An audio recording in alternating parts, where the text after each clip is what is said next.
Hello, YouTube! 'Tis I, Root-1, and this is my submission for Challenge 31 of the Kerbal Space Program Challenges Discord. The challenge for this week was to send a vessel and lander to the Mun and then return. The only catch is that the vessel has to be assembled in low Earth orbit. So here you can just see me constructing my vessel. I am doing modus hard, I believe, where the vessel, the transfer stage needs to be constructed in low Earth orbit in only one launch. I think there are a few other things, and I think I've met those requirements. This is not the final design that you see on your screen. The final design will be in a screenshot towards the end of this build, but as you can see, my strategy here was just to build the transfer stage and lander in the vehicle assembly bay, and then as you can see, I'm about to start putting all those parts, just shoving them into what is that called? Those storage containers? The cargo containers, I guess. And as you can see, I've used 4 cargo containers, and yeah, I think it was pretty good. So as you can see, I've just attached those cargo containers to the command pod vessel by a decoupler, and then just the rest of the stages will be constructed behind that pod.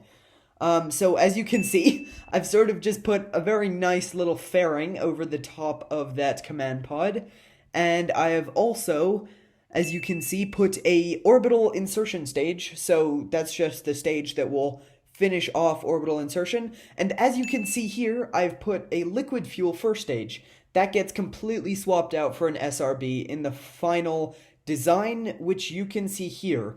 The cost will also be in this shot. The cost is down at the bottom left, and this should qualify me for first place with around 20,000 funds. So as you can see, this was actually a very, very difficult ascent. I had to try this very many times because of the ridiculously high thrust-to-weight ratio of that booster. I kept actually burning up in the atmosphere, so I had to sort of balance a steep ascent with a shallow ascent. It was a very strange thing that I had to do. So as you can see here, I have now begun my orbital insertion burn, and now that's basically done. I overestimated the amount of delta V I would need in that stage. I ended up having quite a bit that I did not need. So as you can see here, I'm about to begin my construction. Of course, I needed a engineer Kerbal so that I could do the EVA construction. And as you can see, I've just put a heat shield, a decoupler, and a few fuel tanks for the lander. I also decided that landing legs are for plebes, just to cut down on cost a little bit, and I think it's pretty good. So as you can see, the transfer stage was just a few fuel tanks, wow, that's hard to say, with just a Terrier engine at the back. And now, as you can see, I've finished the construction, and I'm just now executing that maneuver node to get myself up to a nice, to get my orbital height up to the Mun's orbital height. So as you can see, that burn is now complete, and I'm just going to do an adjustment burn to make it very close and equatorial. So as you can see, that's pretty much been done now. At least the maneuver node has been made. And here you go. I've just begun doing that burn, and now it's done. And now I can just time warp into the Mun's sphere of influence. And from there, I can just perform a retrograde burn at periapsis in order to capture and get circularized. Since this craft is so small, the Terrier stage had a very high thrust-to-weight ratio, which I was very happy with. You don't normally get that with Terriers. You get typically a lower thrust-to-weight ratio. So as you can see, I have now completed my orbital circularization. I've completed my circularization. And I've just completed the burn to go suborbital, my suborbital burn. I don't know what I'm saying. But as you can see, I've decided to just sort of use that transfer stage until it was completely empty, just by slowing myself down a little bit. So as you can see, I've now pretty much, yeah, I've landed. There you can see, you know, I touched down very slowly on that engine, and we don't have any problems.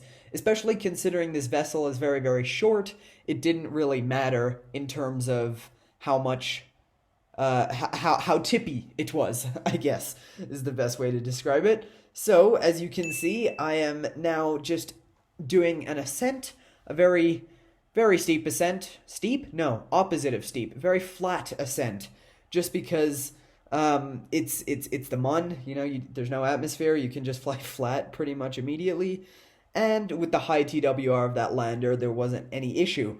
And now, as you can see, I think I've completed my orbital insertion already, and now I am just about ready to eject from the Mun's sphere of influence and return back to Kerbin. So, as you can see, if I really wanted to, if I wasn't lazy, we'll say this much, if I wasn't lazy, then I could have shaved off the fuel on those landers and upper stages, just so that I would have the absolute perfect amount to be able to to be able perfect amount of delta V so that I would have a very low cost.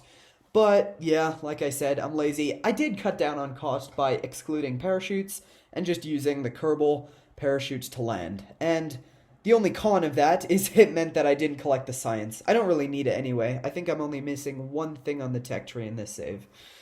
And with that, the mission is pretty much over. I'd like to thank you all very much for watching.